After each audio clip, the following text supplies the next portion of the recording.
엄마, 배 아파 숨 못 쉬겠어. 6살 딸 민지가 새벽 2시 내 품에서 축 늘어지며 쓰러졌습니다. 차가운 손, 창백한 입술, 가쁜 숨소리가 점점 약해지고 있었습니다. 응급실로 달려갔고 의사는 혈액 검사 결과를 보더니 얼굴이 굳어졌습니다. 어머니, 이 아이 혈액에서 성인용 안정제 성분이 검출됐어요. 며칠 동안 반복 투약된 흔적입니다. 이건 명백한 아동학대예요. 지금 바로 경찰에 신고하세요. 그 순간 나는 알았습니다. 내 딸을 해친 사람이 누구인지를요. 사연 시작 전 구독, 좋아요 버튼 눌러주세요. 오늘의 사연 지금 바로 시작합니다. 안녕하세요.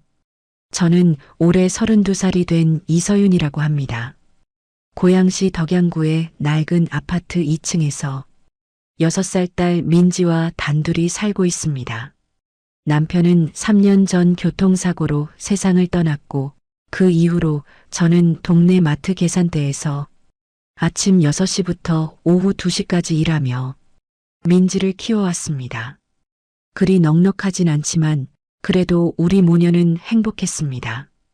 민지는 웃음이 많은 아이였고 저는 그 웃음 하나로 하루를 버텼습니다. 하지만 그 평범한 일상이 무너진 건 불과 일주일 전부터였습니다. 민지가 유난히 자주 피곤해하기 시작했습니다. 엄마, 오늘 어린이집 가기 싫어. 아침마다 민지는 이불 속에서 나오질 않았습니다. 평소엔 씩씩하게 가방을 매던 아이가 갑자기 무기력해진 모습에 저는 당황했습니다. 민지야, 어디 아파? 배, 머리. 응, 그냥 다 아파. 자고 싶어. 아이는 눈도 제대로 뜨지 못한 채 다시 이불을 뒤집어 썼습니다. 체온을 재봤지만 열은 없었습니다. 감기 기운인가 싶어 따뜻한 물을 먹이고 어린이집에 보냈지만 점심 무렵 담임 선생님에게서 전화가 왔습니다. 어머니, 민지가 오늘 수업 시간 내내 책상에 엎드려 있어요. 밥도 거의 안 먹고요. 혹시 집에서 무슨 일 있으세요? 아니요, 감기 기운이 좀 있는 것 같아서. 그럼 일찍 데리러 오실 수 있으세요? 아이가 너무 힘들어 보여서요. 전화를 끊고 마트 사장님께 양해를 구한 뒤 서둘러 어린이집으로 향했습니다.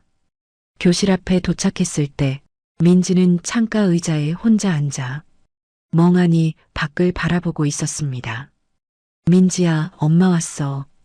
아이는 고개를 천천히 돌렸고 그 눈빛이 평소와 달리 흐릿했습니다. 엄마, 나 집 가고 싶어? 민지의 목소리는 힘이 없었습니다. 집으로 돌아오는 길, 아이는 제 손을 꼭 잡은 채 한 발 한 발 느리게 걸었습니다. 평소엔 폴짝폴짝 뛰며 제잘되던 아이가 이렇게 조용할 수가 없었습니다. 뭔가 이상했습니다.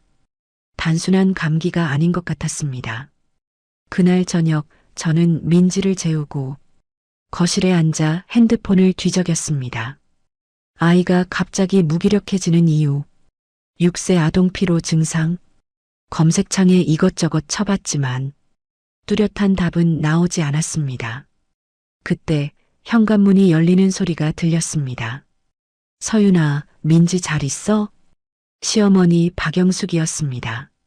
남편이 떠난 뒤에도 시어머니는 같은 아파트 단지 5층에 사셨고 종종 민지를 보러 내려오셨습니다.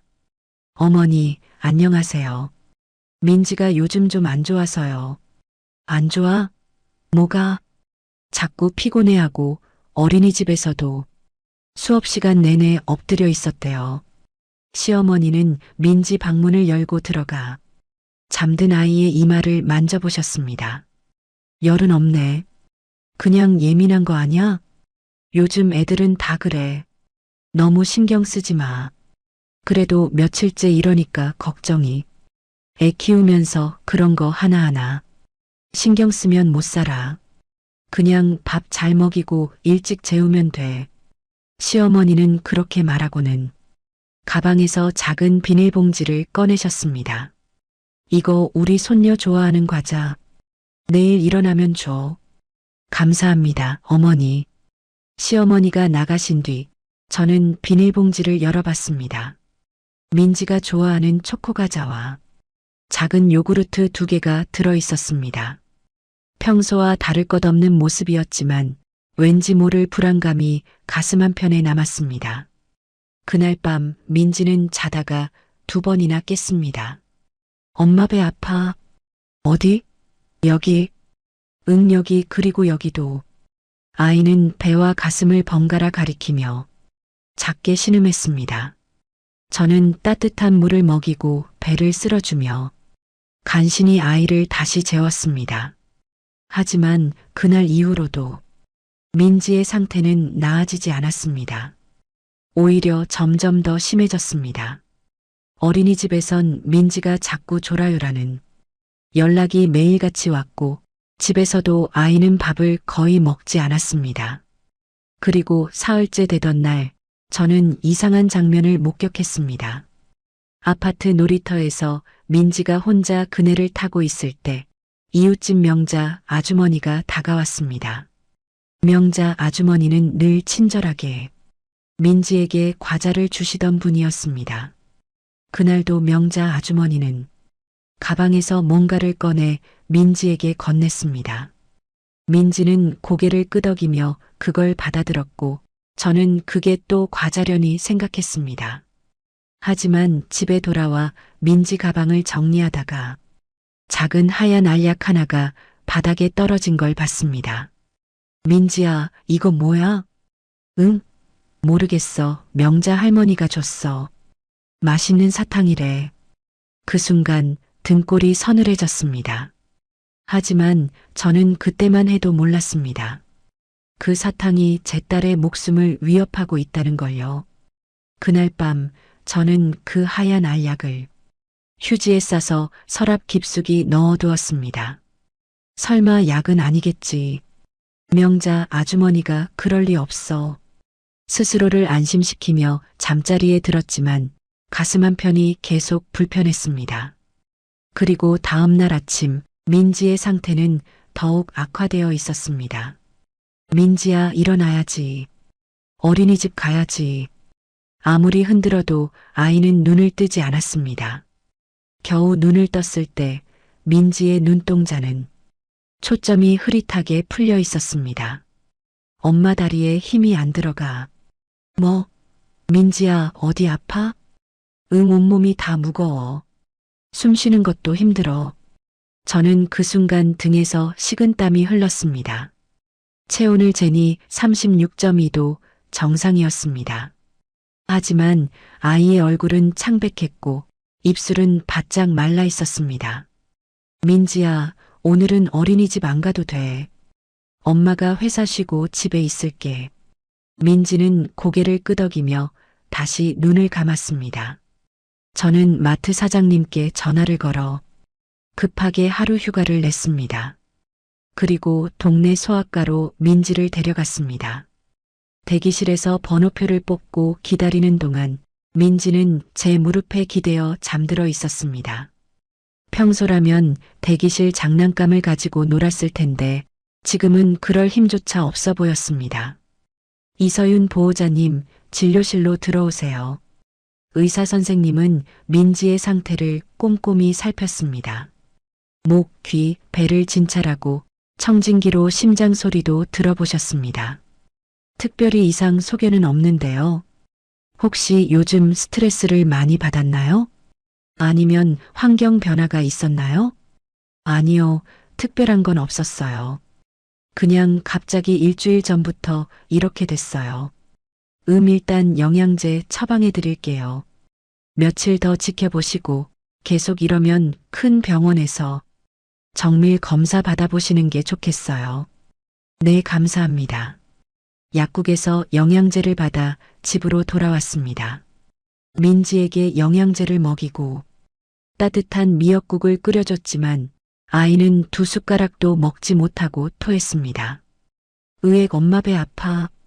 괜찮아, 괜찮아. 천천히 숨 쉬어봐. 저는 민지의 등을 쓸어주며 진정시키려 애썼지만 아이의 얼굴은 점점 더 창백해졌습니다. 그때 초인종이 울렸습니다. 문을 열자 시누이 박혜진이 서 있었습니다. 언니, 엄마가 민지 상태 어떠냐고 물어보래서 왔어요. 응, 병원 다녀왔는데 특별한 건 없대. 그냥 좀 더 지켜보래. 혜진은 민지 방을 슬쩍 들여다보더니 작게 한숨을 쉬었습니다. 언니, 민지가 요즘 너무 예민한 거 아니에요? 엄마 말로는 요즘 애들이 다 그렇대요. 너무 오냐오냐 하면 버릇 들어간대요. 무슨 소리야? 민지는 아픈 거야. 그래도 언니 애 키우는 거 좀 단단하게 해야죠. 엄마도 걱정하시잖아요. 혜진의 말투엔 뭔가 불편한 뉘앙스가 묻어났습니다. 마치 제가 민지를 제대로 키우지 못한다는 듯이요. 혜진아, 나 지금 민지 간호해야 하니까 다음에 얘기하자. 아, 네, 알았어요. 혜진이 나간 뒤 저는 소파에 주저앉았습니다. 머릿속이 복잡했습니다. 내가 뭘 잘못한 걸까? 민지를 너무 약하게 키운 걸까? 하지만 곧 고개를 저었습니다. 아니야, 민지는 분명 아픈 거야. 그날 오후 저는 민지를 재우고 아파트 놀이터로 내려갔습니다. 혹시 명자 아주머니가 있을까 싶어서였습니다. 다행히 명자 아주머니는 벤치에 앉아 핸드폰을 보고 계셨습니다. 아주머니, 안녕하세요. 어머, 서윤 씨, 민지는 어디 갔어요? 집에서 자고 있어요. 요즘 몸이 안 좋아서요. 아이고, 그래요? 많이 아파요? 네, 병원도 갔다 왔는데 원인을 모르겠어요. 명자 아주머니는 고개를 끄덕이며 안타까운 표정을 지었습니다. 그럼 제가 민지 좋아하는 거 좀 사다 줄까요? 아이들은 맛있는 거 먹으면 기운 나잖아요. 아, 괜찮아요. 아주머니가 늘 챙겨주셔서 저희가 미안할 정도예요. 에이, 뭐가 미안해요. 우리 손주 같은데 뭐. 명자 아주머니는 환하게 웃으며 가방을 뒤적였습니다. 그 순간 가방 안에서 작은 투명통이 보였습니다. 그 안에는 하얀 알약들이 가득 들어 있었습니다. 저는 순간 숨이 막혔습니다. 아주머니, 그거 뭐예요? 응? 아, 이거요? 제가 먹는 영양제예요. 왜요? 아, 아니에요. 그냥 궁금해서요. 명자 아주머니는 아무렇지 않게 그 통을 다시 가방 안에 넣었습니다. 저는 억지로 웃으며 자리에서 일어났습니다. 그럼 저 들어갈게요. 민지 혼자 있어서요. 네, 들어가세요. 민지 빨리 나았으면 좋겠네요. 집으로 돌아오는 길, 저는 가슴이 두근거렸습니다. 설마 그 약이? 아니야, 아닐 거야. 명자 아주머니가 그럴 리 없어. 하지만 의심은 점점 커져만 갔습니다. 그날 저녁 저는 서랍에서 민지가 받았다던 하얀 알약을 꺼냈습니다. 그리고 핸드폰 카메라로 사진을 찍어 인터넷에 검색했습니다. 하얀 알약 식별. 하지만 명확한 정보는 나오지 않았습니다. 그때 문득 떠오른 생각이 있었습니다. 내일 약국에 가서 물어봐야겠다.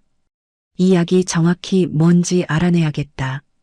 그리고 만약 이게 민지에게 해로운 거라면 저는 절대 가만히 있지 않을 것입니다. 민지의 작은 숨소리를 들으며 저는 밤새 잠을 이루지 못했습니다. 다음 날 아침 저는 민지를 어린이집에 보내지 않고 집에서 쉬게 한 뒤 동네 약국으로 향했습니다. 손에는 어제 민지가 받았던 하얀 알약이 든 비닐봉지가 들려 있었습니다. 약사님, 실례지만 이 약 좀 봐주실 수 있으세요? 약국 약사는 안경을 고쳤으며 알약을 자세히 들여다봤습니다. 이건 성인용 수면 안정제인데요. 어디서 나온 거예요?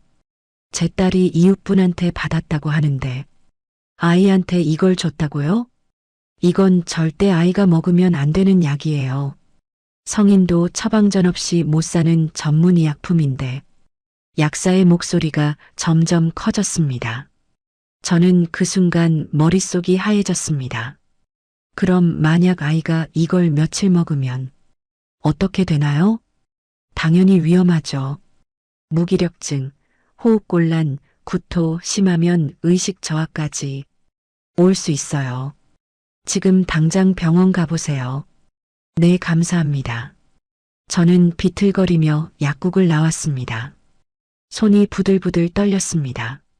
명자 아주머니가 대체 왜 민지한테 이런 약을? 집으로 돌아가는 길, 저는 핸드폰을 꺼내 시어머니께 전화를 걸었습니다. 어머니, 지금 시간 괜찮으세요? 급하게 여쭤볼 게 있어서요. 그래, 뭔데? 어머니, 혹시 명자 아주머니가 민지한테 뭘 준 적 있으세요? 전화 너머로 잠시 침묵이 흘렀습니다. 글쎄, 과자 같은 거 아니겠어? 왜 그래? 아니요, 그냥 궁금해서요. 서윤아, 너 요즘 너무 예민한 거 아니야? 애 키우면서 그렇게 하나하나 따지면 못 살아. 시어머니의 목소리엔 짜증이 묻어났습니다. 죄송해요, 어머니. 그냥 민지가 너무 아파서. 그러니까 내가 말했잖아. 애는 단단하게 키워야 한다고. 요즘 애들은 다 유리 멘탈이라니까. 전화를 끊고 나니 가슴이 답답했습니다. 시어머니의 말투가 어딘가 이상했습니다. 마치 뭔가를 숨기고 있는 것 같았습니다. 집에 도착하자마자 민지가 거실 소파에 누워 있었습니다. 민지야, 괜찮아? 응, 엄마, 나 배 아파. 그리고 자꾸 졸려. 저는 민지를 안아 올리며 눈물이 났습니다. 내가 지켜주지 못했구나. 내가 더 빨리 알아챘어야 했는데. 그때 초인종이 다시 울렸습니다. 이번엔 시어머니였습니다. 어머니, 어떻게 오셨어요? 민지 상태 보러 왔지. 전화 통화하다 보니 걱정돼서. 시어머니는 민지 방으로 들어가 아이의 이마를 만져보셨습니다. 여전히 열은 없네. 서윤아, 너 병원은 갔다 왔어? 네, 어제 소아과 갔다 왔어요. 특별한 건 없다고 하셨어요. 그럼 됐네. 괜히 돈 낭비하지 말고 집에서 푹 쉬게 해. 시어머니는 그렇게 말하며 거실로 나오셨습니다. 저는 용기를 내어 조심스럽게 물었습니다. 어머니, 혹시 명자 아주머니한테 민지를 좀 조용하게 해달라고 부탁하신 적 있으세요? 시어머니의 표정이 순간 굳었습니다. 그게 무슨 소리야? 아니요, 그냥 명자 아주머니가 민지한테 뭔가 자주 주시길래 과자 주는 게 뭐가 문제야?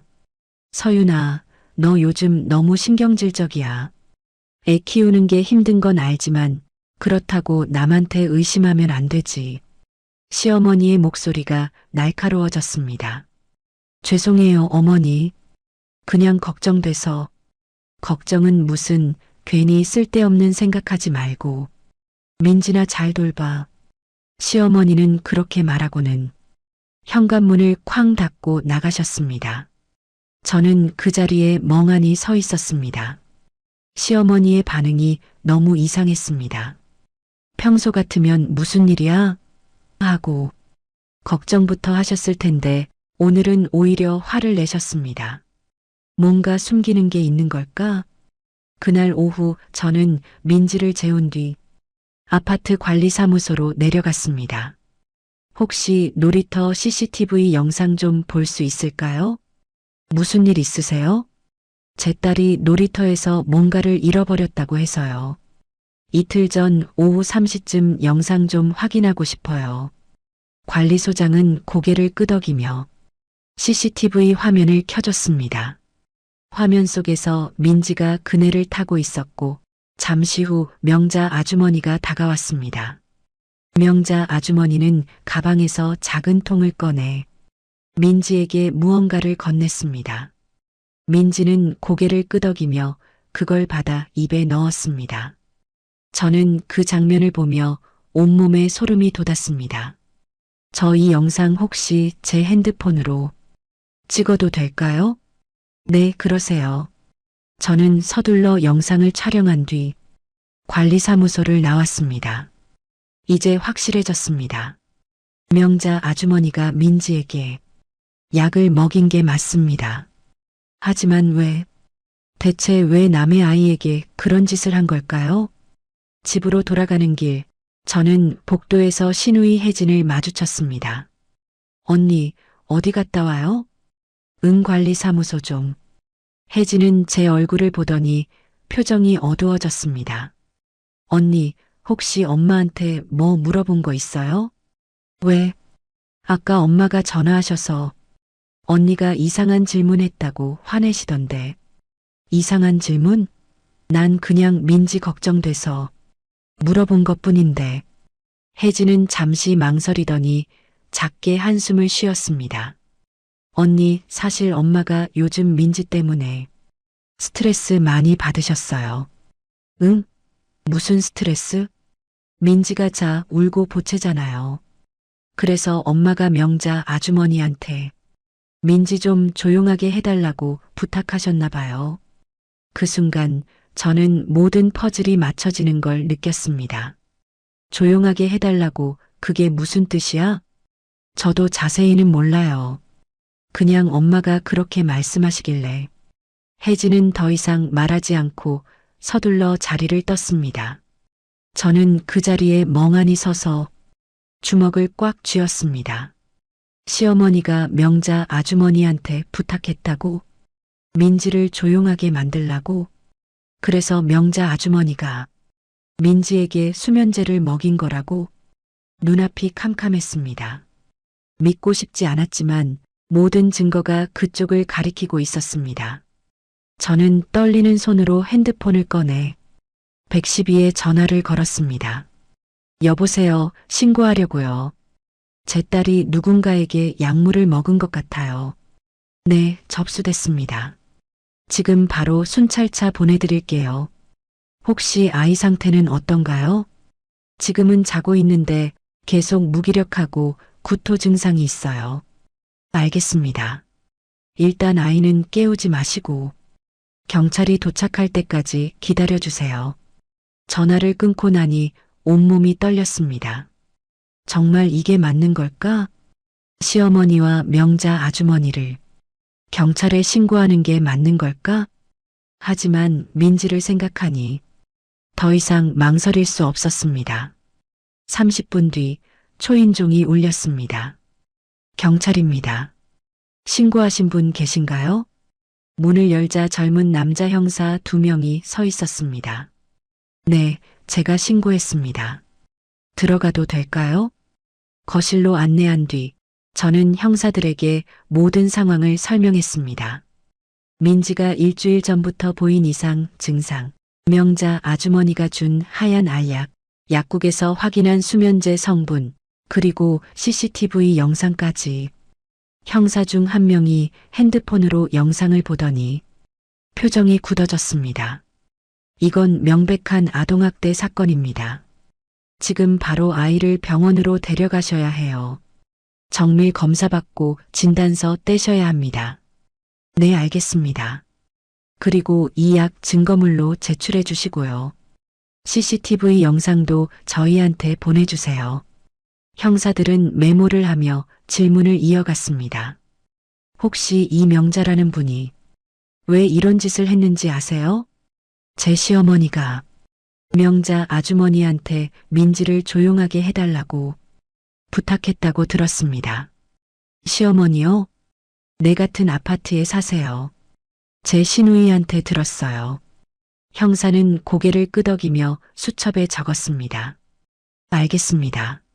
일단 아이부터 병원 데려가시고 저희는 명자 씨 조사부터 시작하겠습니다. 혹시 시어머니 연락처도 알 수 있을까요? 저는 떨리는 손으로 시어머니 전화번호를 적어줬습니다. 형사들이 나간 뒤 저는 민지를 조심스럽게 깨웠습니다. 민지야, 엄마랑 병원 가야 해. 엄마 나 아파가기 싫어. 응, 알아. 그래도 가야 해. 엄마가 안아줄게. 민지를 업고 택시를 타고 대학병원 응급실로 향했습니다. 응급실 의사는 민지의 상태를 보더니 즉시 혈액 검사를 지시했습니다. 보호자님, 이 아이 언제부터 이랬어요? 일주일 전부터요. 계속 무기력하고 구토하고. 일주일이요? 그럼 늦었네요. 지금 바로 정밀 검사 들어갑니다. 의사의 목소리에 긴장감이 묻어났습니다.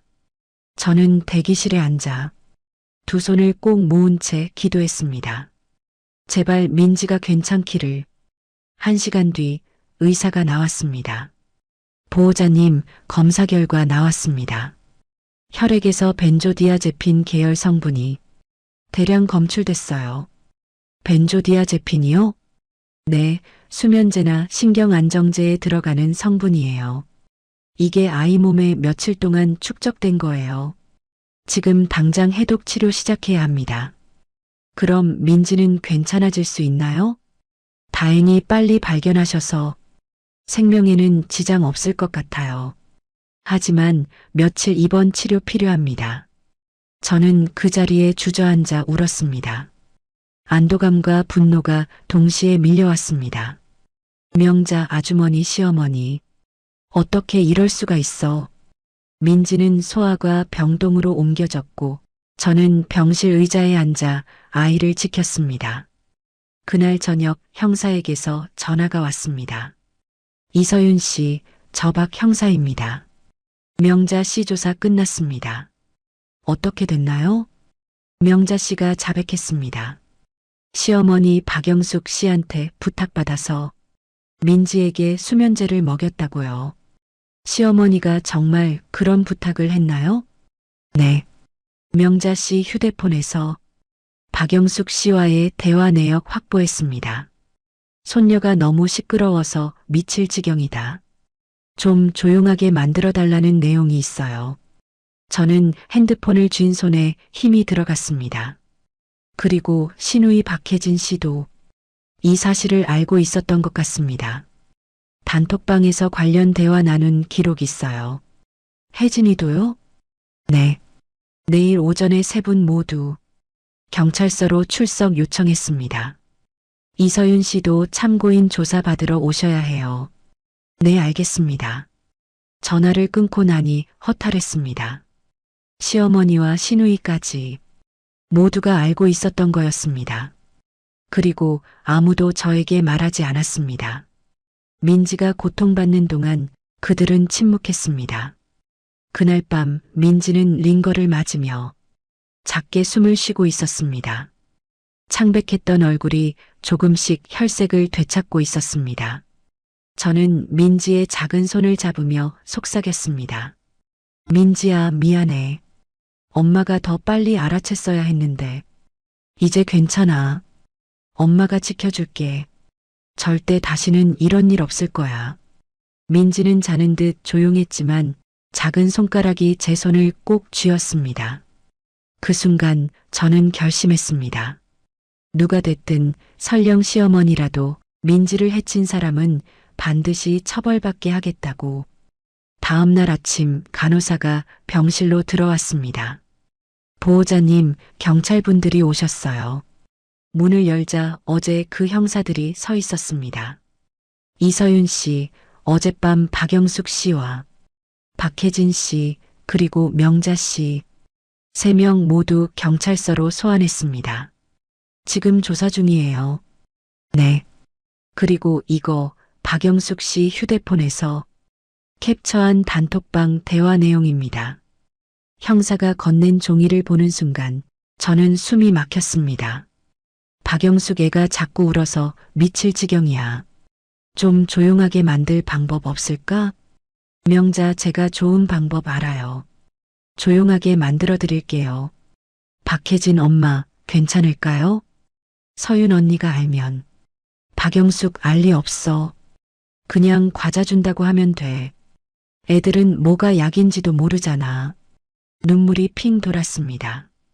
이게 정말 시어머니가 한 말인가요? 손녀를 향한 말인가요? 저는 종이를 손에 쥔 채 그 자리에 멍하니 서 있었습니다. 시어머니의 말이 머릿속에서 맴돌았습니다. 애가 자꾸 울어서 미칠 지경이야. 조용하게 만들 방법 없을까? 손녀를 향한 말이 맞나요? 6살 아이를 향한 말이 맞나요? 형사가 조심스럽게 물었습니다. 이서윤 씨, 괜찮으세요? 네, 괜찮습니다. 거짓말이었습니다. 전혀 괜찮지 않았습니다. 가슴이 찢어질 듯 아팠습니다. 지금 3분 모두 경찰서에서 조사 중입니다. 이서윤 씨도 오후에 참고인 조사받으러 오셔야 하는데 가능하신가요? 네, 가겠습니다. 그럼 이 시까지 고양경찰서로 와주세요. 형사들이 나간 뒤 저는 민지 곁에 앉아 아이의 손을 잡았습니다. 민지는 여전히 링거를 맞으며 자고 있었습니다. 작은 얼굴엔 평화로운 표정이 어려 있었습니다. 민지야, 엄마가 꼭 지켜줄게. 다시는 이런 일 없게 할게.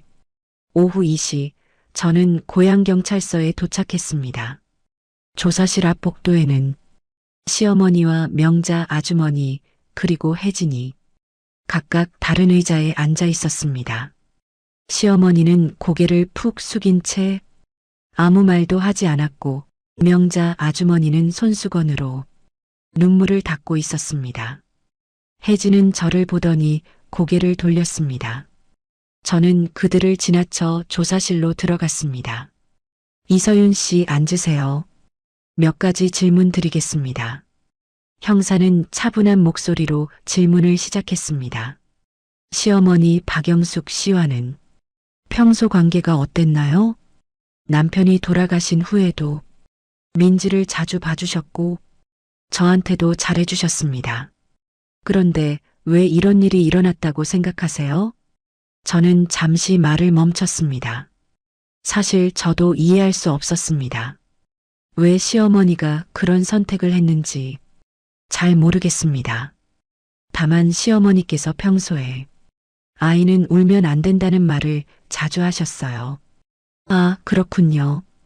형사는 고개를 끄덕이며 메모했습니다. 명자 씨에 대해선 어떻게 생각하세요? 평소엔 친절한 분이셨어요. 민지한테도 과자 자주 주시고 그래서 더 믿었던 것 같아요. 알겠습니다. 조사 끝났습니다. 수고하셨어요. 조사실을 나오는 길 복도에서 시어머니와 마주쳤습니다. 시어머니는 저를 보더니 천천히 입을 열었습니다. 서윤아, 나는 그냥 민지가 너무 시끄러워서 잠깐만 조용하게 하려고 한 거였어. 시어머니의 목소리는 떨리고 있었습니다. 시끄럽다고요? 6살 아이가 우는 게 시끄럽다고요? 그게 아니라 나도 몰랐어. 명자가 그렇게까지 할 줄은. 어머니가 부탁하셨잖아요. 조용하게 만들어 달라고. 시어머니는 고개를 숙였습니다. 미안하다, 정말 미안해. 저는 더 이상 말하고 싶지 않았습니다. 시어머니를 지나쳐 밖으로 나왔습니다. 현관 앞에서 혜진이 기다리고 있었습니다. 언니, 혜진아, 너도 알고 있었지? 언니, 나는 정말 몰랐어. 엄마가 그냥 민지 좀 조용하게 하라고 명자 아주머니한테 부탁했다는 것만. 그럼 그때 말했어야지. 왜 나한테 말 안 했어? 혜진은 눈물을 흘리며 고개를 저었습니다. 미안해. 언니 정말 미안해. 나도 설마 이렇게 될 줄은. 혜진아, 민지는 내 조카야. 내 피부치라고. 그런데 어떻게 가만히 있을 수 있어? 혜진은 더 이상 아무 말도 하지 못했습니다. 저는 혜진을 두고 경찰서를 나왔습니다. 다음 날 형사에게서 전화가 왔습니다. 이서윤 씨, 조사 결과 알려드립니다. 박영숙 씨와 명자 씨 모두 아동학대 혐의로 입건됐습니다. 네. 박영숙 씨는 아동학대 교사 및 방조, 명자 씨는 아동학대 및 상해 혐의입니다. 박혜진 씨는 방조 혐의로 추가 조사 예정이고요. 처벌은 어떻게 되나요? 아동학대 상해죄는 최대 7년 이하 징역, 교사 및 방조는 3년 이하 징역입니다. 검찰에 송치되면 정식 재판 진행될 겁니다. 네, 알겠습니다. 전화를 끊고 나니 복잡한 감정이 밀려왔습니다. 시어머니가 처벌받는 건 당연한 일이지만 한편으론 마음 한구석이 무거웠습니다. 남편이 살아있었다면 이런 일은 일어나지 않았을 텐데 그날 오후 병원에서 의사가 찾아왔습니다. 보호자님, 민지 상태 많이 좋아졌어요. 내일 퇴원 가능할 것 같습니다. 정말요? 감사합니다, 선생님. 다만 앞으로 몇 달간은 정기적으로 검진 받으셔야 해요. 혹시 모를 후유증 확인해야 하거든요. 네, 꼭 그렇게 하겠습니다. 의사가 나간 뒤 민지가 천천히 눈을 떴습니다. 엄마. 응, 민지야. 깼어? 엄마 나 이제 괜찮아? 응, 괜찮아. 우리 민지 다 나았어. 민지는 제 손을 꼭 잡으며 물었습니다. 엄마, 명자 할머니는 왜 나한테 아픈 약 줬어? 그 질문에 저는 할 말을 잃었습니다. 어떻게 설명해야 할까요? 할머니가 민지를 조용하게 만들려고 약을 먹였다고? 민지야, 할머니가 잘못 생각하신 거야. 하지만 이제 다시는 그런 일 없을 거야. 엄마가 약속할게. 민지는 고개를 끄덕이며 다시 눈을 감았습니다. 저는 민지의 머리를 쓰다듬으며 조용히 눈물을 흘렸습니다. 일주일 뒤 검찰에서 연락이 왔습니다. 이서윤 씨, 피해자 의견 진술서 제출해 주세요. 재판 진행 시 참고 자료로 사용됩니다. 네, 알겠습니다.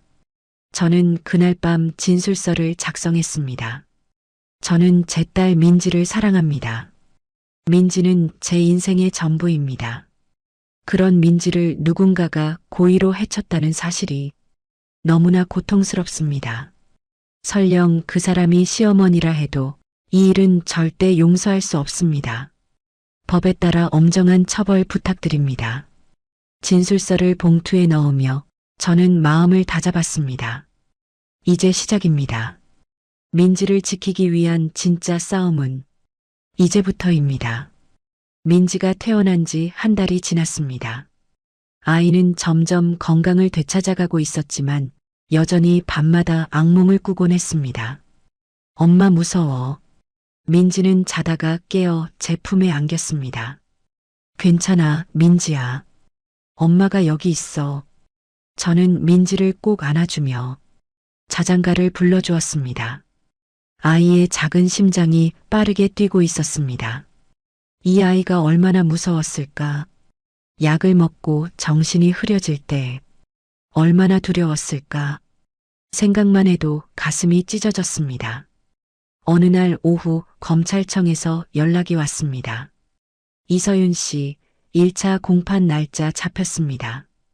다음 주 목요일 오전 10시 수원지방법원입니다. 네, 알겠습니다. 피해자 진술도 예정돼 있으니 꼭 출석해 주세요. 네, 꼭 가겠습니다. 재판 전날 밤 저는 잠을 이룰 수 없었습니다. 내일이면 시어머니와 명자 아주머니를 법정에서 마주하게 됩니다. 어떤 얼굴로 봐야 할까요? 어떤 말을 해야 할까요? 다음 날 아침 민지를 이웃 김아주머니께 맡기고 법원으로 향했습니다. 법정 앞 복도에는 이미 많은 사람들이 대기하고 있었습니다.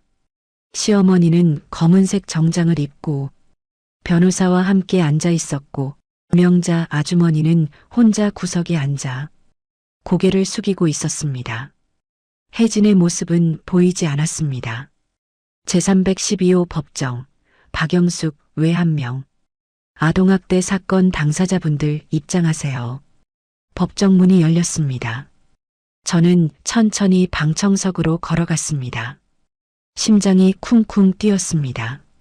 판사가 입장하고 재판이 시작됐습니다. 피고인 박영숙, 명자, 아동복지법 위반 및 상해 혐의로 기소됐습니다. 피고인들, 혐의 인정하십니까? 시어머니의 변호사가 일어섰습니다.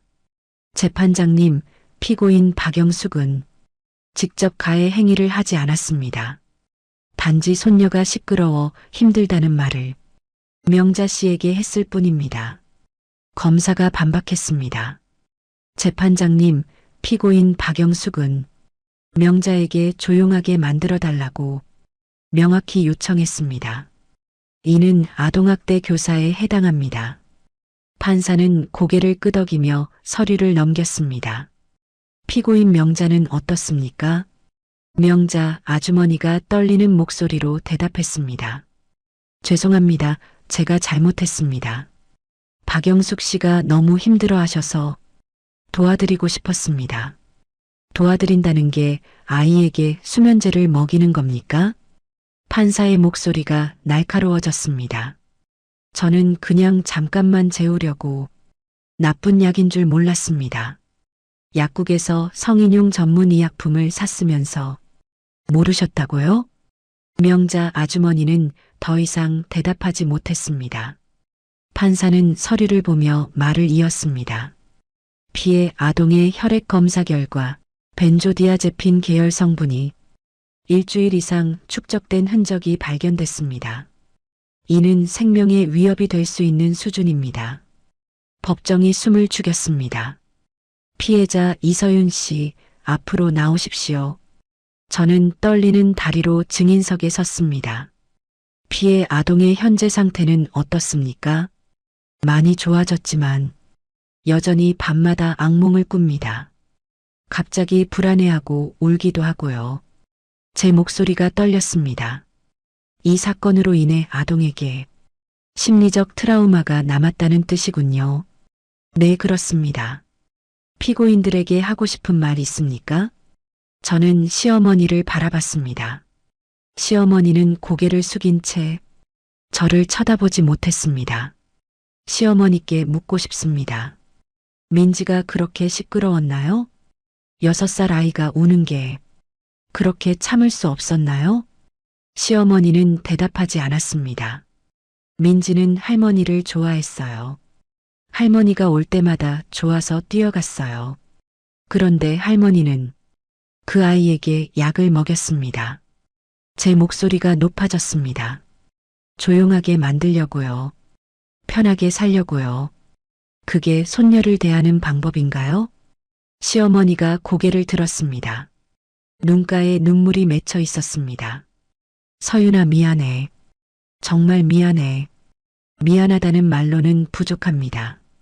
민지가 겪은 고통은 평생 지워지지 않을 겁니다. 저는 증인석에서 내려왔습니다. 방청석으로 돌아가는 길, 다리에 힘이 풀렸습니다. 재판은 계속 이어졌습니다. 검사는 단톡방 대화 내용과 CCTV 영상을 증거로 제출했습니다. 재판장님, 피고인 박영숙의 메시지를 보십시오. 애가 자꾸 울어서 미칠 지경이다. 좀 조용하게 만들 방법 없을까? 이는 명백한 아동학대 의도입니다. 시어머니의 변호사가 다시 일어섰습니다. 재판장님, 피고인은 현재 깊이 반성하고 있으며 피해자에게 합의금을 지급할 의사가 있습니다. 판사가 저를 바라봤습니다. 피해자 측 합의 의사 있습니까? 저는 고개를 저었습니다. 없습니다. 이유를 말씀해 주십시오. 이 일은 돈으로 해결될 문제가 아닙니다. 제 딸이 겪은 고통과 두려움은 어떤 돈으로도 보상할 수 없습니다. 판사는 고개를 끄덕였습니다. 알겠습니다. 다음 공판일에 최종 판결 선고하겠습니다. 오늘 재판은 여기까지입니다. 법정을 나오는 길, 시어머니가 저를 불렀습니다. 서윤아, 잠깐만. 저는 걸음을 멈추지 않았습니다. 더 이상 들을 말이 없었습니다. 법원을 나와 택시를 타고 집으로 돌아왔습니다. 민지는 김아주머니와 그림을 그리고 있었습니다. 엄마, 다녀왔어? 응, 민지야. 엄마 왔어. 민지는 제게 달려와 안겼습니다. 엄마, 오늘 나 꼭 그렸어. 예쁘지? 응, 우리 민지 최고야. 저는 민지를 꼭 안았습니다. 이 아이만 있으면 됩니다. 이 아이만 지킬 수 있으면 됩니다. 그날 밤 검사에게서 문자가 왔습니다. 다음 공판에서 최종 선고 예정입니다. 예상 형량은 박영숙 징역 2년, 명자 징역 3년입니다. 피해자분의 강경한 의사가 재판부에 긍정적으로 작용했습니다. 저는 핸드폰을 내려놓고 민지의 잠든 얼굴을 바라봤습니다. 민지야, 이제 곧 끝날 거야. 엄마가 꼭 지켜줄게.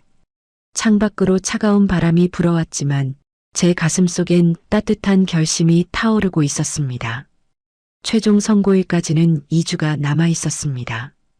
그 사이 저는 민지와 함께 심리 상담을 받기 시작했습니다.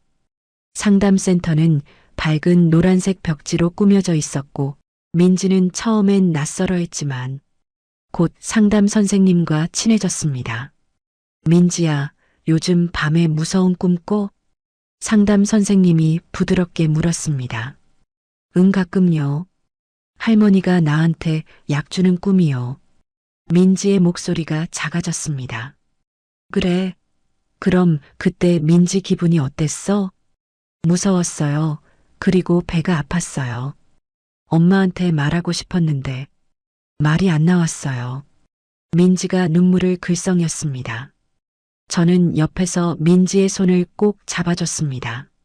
상담이 끝난 뒤 선생님이 저를 따로 불렀습니다. 어머니, 민지는 외상 후 스트레스 증상이 조금 보이긴 하지만 회복 속도는 빠른 편이에요. 그나마 다행이네요. 다만 앞으로 최소 6개월은 꾸준히 상담받는 게 좋겠어요. 그리고 어머니도 함께 상담받으시는 게 도움이 될 겁니다. 제가요? 네. 어머니도 이번 일로 많이 힘드셨을 거예요. 피해자 가족도 치유가 필요합니다. 저는 고개를 끄덕였습니다. 사실 저도 밤마다 잠을 설치고 있었습니다.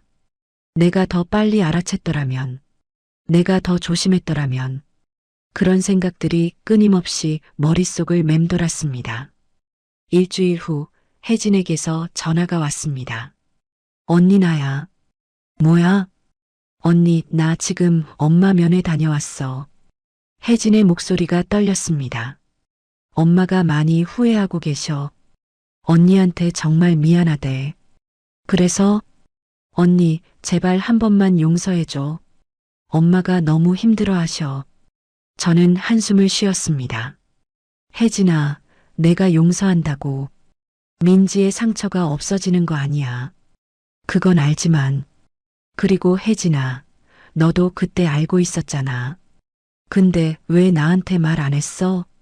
전화 너머로 혜진의 흐느끼는 소리가 들렸습니다. 미안해, 정말 미안해. 나도 그때 말했어야 했는데 엄마 말씀을 거역할 수가 없었어. 혜진아, 나도 힘들어. 더 이상 전화하지 마. 저는 전화를 끊었습니다. 가슴이 답답했지만 이제는 선을 그어야 할 때였습니다. 드디어 최종 선고일이 다가왔습니다. 아침부터 비가 부슬부슬 내렸습니다. 저는 검은색 정장을 입고 법원으로 향했습니다. 이번엔 민지도 함께였습니다. 상담 선생님이 아이가 직접 보는 것도 치유 과정에 도움이 될 수 있다고 하셨기 때문입니다. 법정에 들어서자 시어머니와 명자 아주머니가 보였습니다. 시어머니는 많이 야윈 모습이었고 명자 아주머니는 눈이 퉁퉁 부어 있었습니다. 모두 기립하십시오. 판사가 입장했습니다. 지금부터 선고를 시작하겠습니다. 법정이 조용해졌습니다. 제 심장이 빠르게 뛰었습니다. 피고인 박영숙은 아동복지법 위반 및 아동학대 교사 혐의로 징역 2년을 선고합니다. 시어머니가 고개를 푹 숙였습니다. 피고인 명자는 아동학대 및 상해 혐의로 징역 3년을 선고합니다. 명자 아주머니가 울음을 터뜨렸습니다. 이 사건은 6살 아동에게 성인용 수면제를 반복 투약한 중대한 범죄입니다. 피고인들은 아동의 생명과 건강을 심각하게 위협했으며 이로 인해 피해 아동은 심리적 트라우마를 겪고 있습니다. 판사의 목소리가 법정에 울려 퍼졌습니다. 특히 피고인 박영숙은 손녀의 친할머니로서 아동을 보호해야 할 의무가 있음에도 오히려 아동학대를 교사한 점, 피해자 측이 합의를 거부한 점 등을 고려하여 실형을 선고합니다. 피고인들은 즉시 구속됩니다. 선고가 끝나자 교정 직원들이 시어머니와 명자 아주머니에게 수갑을 채웠습니다. 시어머니는 저를 돌아봤습니다. 눈에는 눈물이 가득했습니다. 하지만 저는 고개를 돌렸습니다. 더 이상 볼 이유가 없었습니다. 법정을 나오는 길, 민지가 제 손을 잡으며 물었습니다. 엄마, 할머니는 왜 울어? 응, 할머니가 잘못해서 벌 받는 거야. 그럼 할머니는 언제 나와? 한참 후에 그때까지 우리는 민지만 잘 지키면 돼. 민지는 고개를 끄덕였습니다. 법원을 나오자 비가 그쳤습니다. 구름 사이로 햇살이 비쳤습니다. 저는 민지의 손을 꼭 잡고 걸어갔습니다. 그날 저녁 집으로 돌아와 민지와 함께 저녁을 먹었습니다. 엄마, 오늘 나 학교 가도 돼? 민지가 어린이집을 학교라고 불렀습니다. 응, 내일부터 갈 수 있어. 민지 친구들이 보고 싶대. 응, 나 지우랑 하은이 보고 싶어. 민지의 얼굴에 밝은 미소가 피어났습니다. 오랜만에 보는 민지의 웃음이었습니다. 그날 밤 민지는 악몽 없이 푹 잤습니다. 저는 민지 곁에 누워 아이의 잔잔한 숨소리를 들으며 생각했습니다. 이제 정말 끝났구나. 이제 우리 둘만의 새로운 시작이야. 다음 날 아침 저는 민지를 어린이집에 보냈습니다. 담임 선생님이 민지를 반갑게 맞이했습니다. 민지야, 오랜만이야. 많이 좋아졌구나. 네, 저 이제 다 나았어요. 민지는 신나게 교실로 뛰어들어갔습니다. 저는 그 모습을 보며 가슴이 뭉클했습니다. 어린이집을 나와 마트로 출근했습니다. 사장님이 반갑게 맞아주셨습니다. 서윤 씨, 그동안 많이 힘들었죠? 이제 좀 괜찮아요? 네, 괜찮습니다. 걱정 끼쳐드려 죄송해요. 아니에요. 당연히 그럴 수 있죠. 앞으로 힘내세요. 계산대에 앉아 일을 시작했습니다. 손님들이 하나둘 들어왔고 저는 능숙하게 계산을 처리했습니다. 일상이 돌아왔습니다. 평범하지만 소중한 일상이. 퇴근 후 민지를 데리러 갔습니다. 민지는 친구들과 놀이터에서 놀고 있었습니다. 엄마, 민지가 달려와 안겼습니다. 오늘 재밌었어? 응, 나 오늘 그림도 그렸어. 선생님이 잘 그렸대. 우리 민지 최고네. 집으로 돌아오는 길, 민지는 계속 제잘거렸습니다. 그 모습이 너무 예뻐서 저는 계속 웃었습니다. 그래, 이게 우리의 일상이야. 이 평범한 행복을 지켜내는 게 중요한 거야.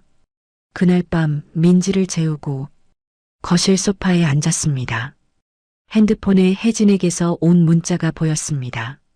언니, 엄마가 수감됐어. 나도 방조 혐의로 벌금형 받았어. 언니한테 정말 미안해. 민지한테도 미안하다고 전해줘. 저는 문자를 읽고 삭제했습니다. 이제 더 이상 돌아볼 필요가 없었습니다. 창밖으로 달빛이 비쳤습니다.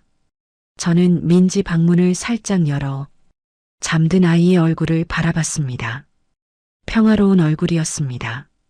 민지야, 엄마가 꼭 지켜줄게. 앞으로는 행복만 있을 거야. 저는 조용히 문을 닫고 제 방으로 돌아왔습니다. 긴 싸움이 끝났습니다. 이제 새로운 시작입니다. 선고 후 석 달이 흘렀습니다. 계절은 어느새 봄에서 여름으로 넘어가고 있었습니다. 민지는 이제 어린이집에서 가장 밝은 아이가 되어 있었습니다. 엄마, 오늘 나 칭찬 스티커 받았어. 민지가 가방에서 스티커판을 꺼내 보여줬습니다. 알록달록한 별 스티커가 가득했습니다.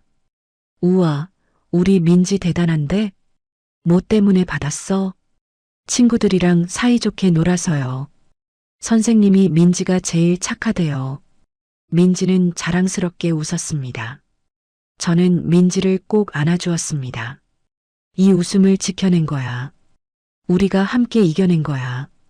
하지만 여전히 힘든 순간들은 있었습니다. 어느 날 저녁 민지가 갑자기 물었습니다. 엄마, 할머니는 언제 나와? 응? 할머니? 응, 친구들은 다 할머니 있던데. 나는 할머니 없어. 저는 민지의 눈을 바라보며 조심스럽게 대답했습니다. 민지야, 할머니는 지금 민지한테 잘못한 일 때문에 벌 받고 계셔. 그럼 할머니 언제 나와서 나한테 미안하다고 해? 민지의 순수한 질문에 저는 가슴이 먹먹해졌습니다. 민지야, 할머니는 한참 후에 나올 거야. 그 전까지는 엄마가 할머니 역할도 할게. 응, 알았어. 민지는 조금 아쉬운 표정을 지었지만 곧 다시 밝게 웃었습니다. 그날 밤 저는 상담 선생님께 전화를 걸었습니다. 선생님, 민지가 오늘 할머니 얘기를 했어요. 어떻게 대답해야 할지 모르겠어요. 어머니, 민지는 지금 혼란스러울 거예요. 사랑했던 할머니가 자신을 아프게 했다는 걸 아이가 이해하기엔 어려운 나이니까요. 그럼 저는 어떻게 해야 하나요? 일단은 민지의 감정을 인정해 주세요. 할머니가 보고 싶구나 하고요. 하지만 동시에 할머니가 한 일은 잘못됐다는 걸 명확히 알려줘야 해요. 네, 알겠습니다. 전화를 끊고 나니 마음이 무거웠습니다. 민지가 성장하면서 더 많은 질문을 할 텐데 그때마다 어떻게 대답해야 할지 막막했습니다.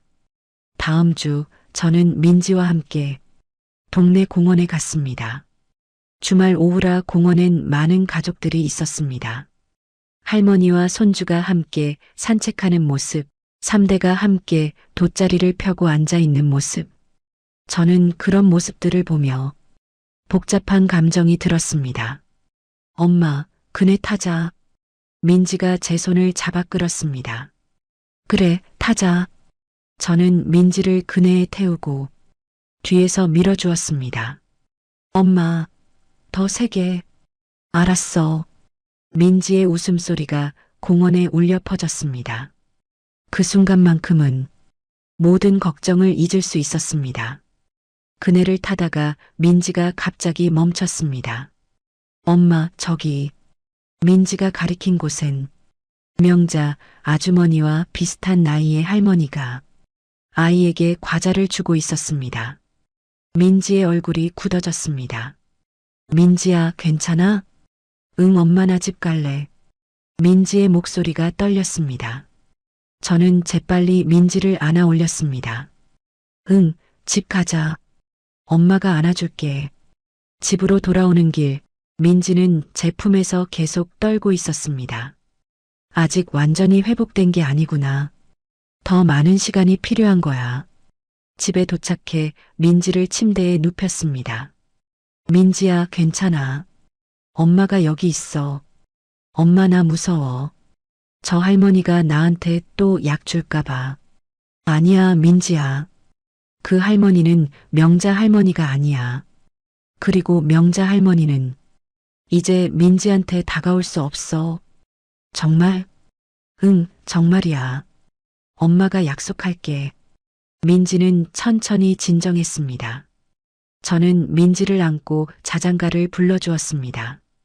한참 후 민지가 잠들었습니다. 저는 상담센터에 예약을 다시 잡았습니다. 민지에게 아직 더 많은 시간이 필요했습니다. 며칠 후 마트에서 일하던 중 낯선 번호로 전화가 왔습니다. 여보세요? 서윤 씨, 저 교정시설 상담사입니다. 박영숙 씨가 면회를 요청하셨는데요. 제 손이 멈췄습니다. 면회요? 네. 손녀 민지를 보고 싶다고 하시는데 가능하신가요? 저는 단호하게 대답했습니다. 안 됩니다. 그렇군요, 알겠습니다. 혹시 어머니라도 면회 가능하신가요? 저도 안 갑니다. 알겠습니다. 전달하겠습니다. 전화를 끊고 나니 손이 떨렸습니다. 시어머니의 면회 요청. 예전 같았으면 흔들렸을지도 모릅니다. 하지만 지금은 아니었습니다. 민지를 생각하면 절대 흔들릴 수 없었습니다.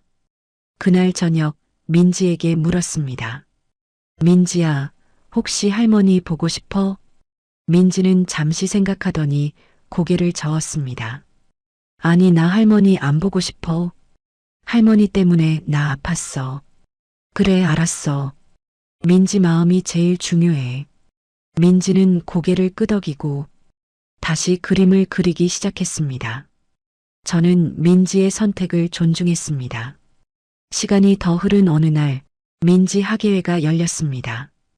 어린이집 강당은 학부모들로 가득했습니다. 민지는 무대 위에서 친구들과 함께 율동을 했습니다. 밝게 웃는 민지의 모습이 너무나 소중했습니다. 학예회가 끝나고 다른 학부모가 저에게 다가왔습니다. 혹시 민지 엄마시죠? 민지 정말 밝고 예쁘네요. 아, 감사합니다. 저희 딸이 민지랑 친한 친구예요. 우리 아이가 민지 이야기 많이 해요. 그렇군요. 감사합니다. 그분과 이야기를 나누며 저는 깨달았습니다. 우리 모녀는 이제 정말 새로운 관계들 속에서 새로운 일상을 만들어가고 있다는 것을요. 그날 밤 민지와 함께 침대에 누웠습니다. 엄마, 나 오늘 정말 재밌었어. 응, 엄마도 민지 공연 보면서 너무 행복했어. 엄마, 나 이제 다 나은 거지? 응, 우리 민지 다 나았어. 민지는 환하게 웃으며 제 품에 안겼습니다. 저는 민지의 머리를 쓰다듬으며 조용히 속삭였습니다. 민지야, 엄마가 평생 지켜줄게. 우리 둘이서 행복하게 살자. 응, 엄마 사랑해. 엄마도 민지 사랑해. 창밖으로 별이 반짝이고 있었습니다. 긴 터널을 지나 우리는 드디어 빛을 향해 걷고 있었습니다. 천천히 하지만 확실하게 1년이 흘렀습니다. 민지는 이제 초등학교 입학을 앞두고 있었습니다. 키도 훌쩍 자라고 말도 더 또박또박해졌습니다. 엄마, 나 내일 학교 가면 새 친구 사귈 수 있을까? 당연하지. 우리 민지 착하고 예쁘잖아. 근데 엄마, 친구들이 할머니 어디 계시냐고 물으면 뭐라고 말해야 해? 민지의 질문에 저는 잠시 멈칫했습니다. 하지만 이젠 당황하지 않았습니다. 민지야, 그냥 솔직하게 말해. 우리 할머니는 지금 안 계셔라고. 그게 민지 잘못이 아니니까. 응, 알았어. 민지는 밝게 웃으며 가방을 챙겼습니다. 그 모습을 보며 저는 뿌듯했습니다. 민지는 이제 자신의 이야기를 당당히 말할 수 있는 아이가 되어 있었습니다. 어느 날 오후 교정시설에서 또 전화가 왔습니다. 서윤 씨, 박영숙 씨가 출소 전 가족 상담 프로그램을 신청하셨는데요. 죄송하지만 참여할 의사 없습니다. 그렇군요. 그런데 박영숙 씨가 편지를 쓰셨는데 전달해드려도 될까요? 저는 잠시 망설였습니다. 편지요? 네. 손녀 민지에게 쓴 편지라고 하는데요. 알겠습니다. 주소로 보내주세요. 며칠 후 우편함에 두꺼운 봉투가 들어 있었습니다. 발신인은 박영숙이었습니다. 저는 봉투를 들고 한참을 망설였습니다. 열어봐야 할까? 민지에게 보여줘야 할까? 결국 저는 봉투를 뜯었습니다. 편지지 3장 분량의 긴 편지였습니다. 민지에게, 할머니야. 잘 지내고 있니? 할머니는 여기서 매일 민지 생각을 해. 민지가 할머니를 용서해 줄 수 있을까? 할머니는 정말 미안해. 할머니가 민지에게 너무 큰 상처를 줬어. 할머니는 민지가 시끄럽다고 생각한 게 아니야. 그냥 할머니가 너무 지쳐 있었던 거야. 하지만 그게 변명이 될 수는 없겠지. 민지야, 할머니를 용서 안 해도 괜찮아. 할머니는 그냥 민지가 건강하고 행복하게 자라길 바랄 뿐이야. 사랑한다, 민지야. 할머니가 편지를 읽고 나니 눈물이 났습니다. 복잡한 감정이 밀려왔습니다. 미움, 연민, 안타까움. 하지만 동시에 명확하게 알았습니다. 나는 용서할 수 없다. 민지도 아직 준비가 안 됐다. 저는 편지를 서랍 깊숙이 넣어두었습니다. 언젠가 민지가 준비됐을 때, 그때 보여줄 수 있을지도 모릅니다. 하지만 지금은 아니었습니다. 다음 날 상담 선생님과의 마지막 상담이 있었습니다. 서윤 씨, 오늘로 정규 상담은 마무리예요. 그동안 정말 수고 많으셨어요. 선생님 덕분에 저도 민지도 많이 좋아졌어요. 민지는 정말 씩씩한 아이예요. 이 정도 트라우마에서 이렇게 빨리 회복한 건 드문 케이스예요. 그나마 다행이네요. 그건 어머니가 민지를 잘 지켜줬기 때문이에요. 어머니의 선택이 옳았어요. 선생님의 말에 위로가 됐습니다. 선생님, 제가 하나 여쭤봐도 될까요? 네, 말씀하세요. 저는 시어머니를 용서 안 해도 괜찮은 걸까요? 주변에서 그래도 가족인데라는 말을 하면 제가 너무 냉정한 건 아닌가 싶어서요. 선생님은 고개를 저었습니다. 서윤 씨, 용서는 강요되는 게 아니에요. 특히 가해자가 가족이라고 해서 피해자가 용서해야 할 의무는 없어요. 정말 그래도 되나요? 네. 용서하지 않아도 괜찮아요. 그게 어머니와 민지를 지키는 방법이라면 그게 옳은 선택이에요. 선생님의 말에 저는 한결 마음이 편해졌습니다. 그래, 나는 용서하지 않아도 돼. 그게 민지를 지키는 길이야. 상담을 마치고 집으로 돌아오는 길, 민지가 어린이집에서 그린 그림을 보여줬습니다. 엄마, 이거 봐. 그림 속에는 큰 집 한 채와 손을 잡은 엄마와 민지가 그려져 있었습니다. 그 옆에 노란 해가 밝게 빛나고 있었습니다. 우와, 민지야. 이거 누구야? 나랑 엄마야. 우리 집이야. 할머니는 안 그렸어? 민지는 고개를 저었습니다. 응. 우리 가족은 엄마랑 나야. 그걸로 충분해.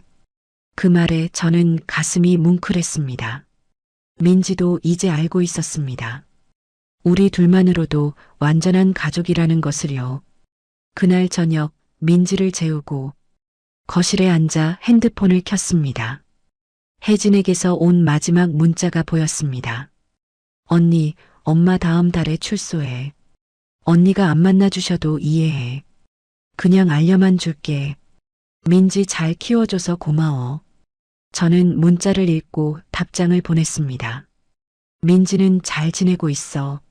앞으로도 연락은 사양할게. 혜진에게서 답장은 오지 않았습니다. 저는 핸드폰을 내려놓고 창밖을 바라봤습니다. 달이 밝게 빛나고 있었습니다. 이제 정말 끝이야. 우리만의 새로운 삶이 시작되는 거야. 다음 날 민지와 함께 공원에 갔습니다. 벚꽃이 만개한 아름다운 봄날이었습니다. 엄마, 꽃 예쁘다. 응, 정말 예쁘다. 민지는 떨어지는 벚꽃잎을 잡으려고 폴짝폴짝 뛰었습니다. 그 모습을 보며 저는 깨달았습니다. 우리는 이겨냈어. 이 아이를 지켜냈어. 공원 벤치에 앉아 민지를 바라보며 저는 조용히 다짐했습니다. 민지야, 엄마는 절대 너를 다치게 하지 않을 거야. 그 누구도 너를 해치게 두지 않을 거야. 민지가 달려와 제 무릎에 앉았습니다. 엄마, 나 행복해. 엄마도 행복해, 민지야. 우리 모녀는 벚꽃잎이 흩날리는 공원에서 한참을 앉아 있었습니다. 과거의 상처는 아물고 있었고 미래는 밝게 빛나고 있었습니다. 용서하지 않아도 괜찮았습니다. 우리는 그저 앞으로 나아가면 됐습니다. 함께 천천히 하지만 확실하게 그날의 햇살처럼 따뜻하게 그날의 벚꽃처럼 아름답게 우리 모녀만의 이야기를 써내려가면 됐습니다. 그리고 그건 충분히 가치 있는 일이었습니다. 민지의 웃음소리가 공원에 울려 퍼졌습니다. 그 소리가 저에게는 세상에서 가장 아름다운 음악이었습니다. 민지야, 우리 잘 해낼 거야. 엄마가 약속할게. 봄바람이 부드럽게 불어왔고 우리의 새로운 계절이 시작되고 있었습니다. 민지의 초등학교 입학식 날이 밝았습니다. 새 교복을 입은 민지는 거울 앞에서 몇 번이고 빙글빙글 돌았습니다. 엄마, 나 예쁘지? 응, 세상에서 제일 예뻐. 민지는 환하게 웃으며 가방을 메었습니다. 학교 앞에는 많은 학부모들이 모여 있었습니다. 저는 민지의 손을 꼭 잡고 교문을 들어섰습니다. 민지야, 떨려? 아니, 신나. 새 친구 많이 사귈 거야. 민지의 당당한 모습에 저는 뿌듯했습니다. 2년 전 그 고통 속에 있던 아이는 이제 온데간데 없었습니다. 입학식이 끝나고 민지는 담임 선생님과 인사를 나눴습니다. 안녕하세요, 선생님. 저는 이민지예요. 어머, 민지 참 씩씩하구나. 선생님은 민지의 머리를 쓰다듬으며 웃었습니다. 저는 그 모습을 보며 가슴이 따뜻해졌습니다. 집으로 돌아오는 길, 민지가 제 손을 잡으며 말했습니다. 엄마, 나 학교 정말 재밌을 것 같아. 그래. 엄마도 민지가 즐거웠으면 좋겠어. 엄마는 나 낳아서 행복해? 갑작스러운 질문에 저는 걸음을 멈췄습니다. 당연하지. 엄마는 민지 때문에 매일 행복해. 나도 엄마 딸이어서 행복해. 민지는 제게 폴짝 안겼습니다.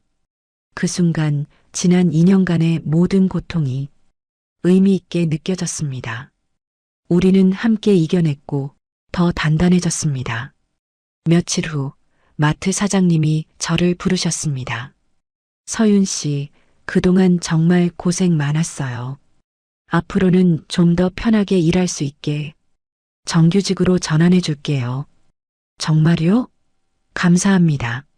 정규직 전환은 저에게 큰 의미였습니다. 더 안정적으로 민지를 키울 수 있게 됐으니까요. 그리고 서윤 씨, 혹시 다른 엄마들한테 상담 같은 거 해줄 수 있어요? 상담이요? 네. 서윤 씨 얘기 듣고 용기 얻는 엄마들이 많을 것 같아서요. 저는 잠시 생각했습니다. 제 경험이 누군가에게 도움이 될 수 있다면 좋아요. 기회가 되면 해보고 싶어요. 그날부터 저는 동네 육아 커뮤니티에 가끔 글을 올리기 시작했습니다. 아동학대 피해, 가족의 회복 과정, 심리 상담의 중요성, 그리고 용서하지 않아도 괜찮다는 메시지를요. 댓글들이 하나둘 달리기 시작했습니다. 힘내세요. 저도 비슷한 일 겪었어요. 덕분에 용기 얻었어요. 감사합니다. 아이 지키는 엄마가 최고예요. 저는 그 댓글들을 보며 제 경험이 헛되지 않았다는 걸 느꼈습니다.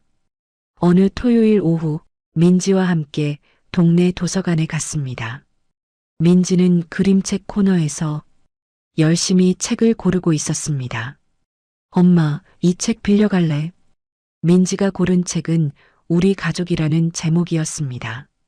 책 속에는 다양한 형태의 가족들이 나왔습니다. 엄마 아빠가 있는 가족, 엄마만 있는 가족, 할머니와 사는 가족. 민지야, 이 책 왜 골랐어? 우리랑 비슷한 가족도 있어서. 엄마랑 나 둘만 있어도 가족이잖아. 민지의 말에 저는 눈물이 핑 돌았습니다. 그래, 맞아. 우리 둘만으로 완벽한 가족이야. 집으로 돌아와 민지와 함께 책을 읽으며 저녁을 보냈습니다. 그 평범한 시간이 이제는 너무나 소중하게 느껴졌습니다. 그날 밤 민지를 재운 뒤 저는 오래된 사진첩을 꺼냈습니다. 남편과의 결혼 사진, 민지가 태어났을 때 사진, 그리고 그 힘들었던 시절의 사진들. 모든 순간이 지금의 우리를 만들었습니다. 우리는 이겨냈어. 그리고 앞으로도 잘 해낼 거야. 다음 날 민지 학교에서 학부모 간담회가 있었습니다. 담임 선생님이 한 명씩 소개를 시켰습니다. 이서윤 학부모님, 자기소개 부탁드려요. 안녕하세요. 민지 엄마 이서윤입니다. 저는 싱글맘이고 민지와 단둘이 살고 있어요. 많이 부족하지만 최선을 다해 키우고 있습니다. 제 말에 다른 학부모들이 따뜻한 박수를 보내줬습니다. 그 순간 저는 더 이상 부끄럽지 않았습니다. 당당했습니다. 간담회가 끝나고 한 학부모가 저에게 다가왔습니다. 저도 싱글맘이에요. 혹시 연락처 주고받을 수 있을까요? 네, 좋아요. 그렇게 저는 새로운 인연들을 만들어 갔습니다. 같은 처지의 엄마들과 서로 의지하며 살아가기 시작했습니다. 몇 달이 또 흘렀습니다. 민지는 학교에 완전히 적응했고 친구들도 많이 사귀었습니다. 어느 날 민지가 학교에서 상장을 받아왔습니다. 엄마, 나 착한 어린이 상 받았어. 우와, 민지 대단한데? 선생님이 민지가 친구들한테 제일 친절하대. 민지는 자랑스럽게 상장을 들어 보였습니다. 저는 민지를 꼭 안아주었습니다. 이 아이가 이렇게 밝게 자라줘서 고마워. 그날 저녁 민지가 갑자기 물었습니다. 엄마, 할머니는 지금 뭐 하고 있을까? 글쎄 할머니도 반성하고 계시겠지. 엄마는 할머니 미워? 저는 잠시 생각했습니다. 미운 것도 있고 안타까운 것도 있어. 하지만 민지, 엄마는 할머니보다 민지가 더 중요해. 나도 엄마가 제일 중요해. 민지는 저에게 볼을 부비며 웃었습니다. 어느덧 계절은 다시 봄을 맞이했습니다. 민지 입학식이 있던 날로부터 1년이 지났습니다. 저는 민지와 함께 처음 상담받았던 센터를 다시 방문했습니다. 선생님, 안녕하세요. 어머, 민지. 많이 컸네. 민지는 선생님께 인사하며 활짝 웃었습니다. 민지야, 요즘 어때? 좋아요. 학교도 재밌고 친구들도 많아요. 그래, 정말 다행이다. 상담 선생님은 저를 보며 말씀하셨습니다. 서윤 씨, 정말 잘 극복하셨어요. 민지도 정말 밝게 자라고 있고요. 선생님 덕분이에요. 아니에요. 어머니의 용기 덕분이에요. 센터를 나오며 저는 다짐했습니다. 앞으로도 민지와 함께 건강하고 행복하게 살아가겠다고. 그날 저녁 민지와 함께 저녁을 먹으며 저는 물었습니다. 민지야, 엄마한테 하고 싶은 말 있어? 응. 엄마, 나 낳아줘서 고마워. 그리고 나 지켜줘서 고마워. 민지의 말에 저는 눈물이 났습니다. 민지야, 엄마가 더 고마워. 민지가 있어서 엄마는 행복해. 우리 모녀는 서로를 꼭 안았습니다. 그 순간 저는 확신했습니다. 우리는 앞으로도 잘 해낼 거라고. 어떤 어려움이 와도 우리는 함께 이겨낼 수 있다고. 창밖으로 봄바람이 불어왔습니다. 우리가 함께 만든 봄날이 계속되고 있었습니다. 그리고 그 봄날은 앞으로도 영원히 계속될 것입니다. 민지와 함께라면. 여러분, 긴 이야기 끝까지 들어주셔서 감사합니다. 가족이라는 이름으로 행해지는 폭력은 절대 정당화될 수 없습니다. 아이를 지키는 것, 그것이 부모의 가장 중요한 역할입니다. 그리고 피해자는 용서하지 않아도 괜찮습니다. 자신과 아이를 지키는 것이 먼저입니다. 오늘 이야기가 여러분께 작은 용기가 되었기를 바랍니다. 좋아요 버튼으로 마음을 표현해 주세요. 그리고 구독과 알림 설정까지 해주시면 앞으로도 더 감동적이고 재미있는 이야기로 찾아뵙겠습니다. 감사합니다.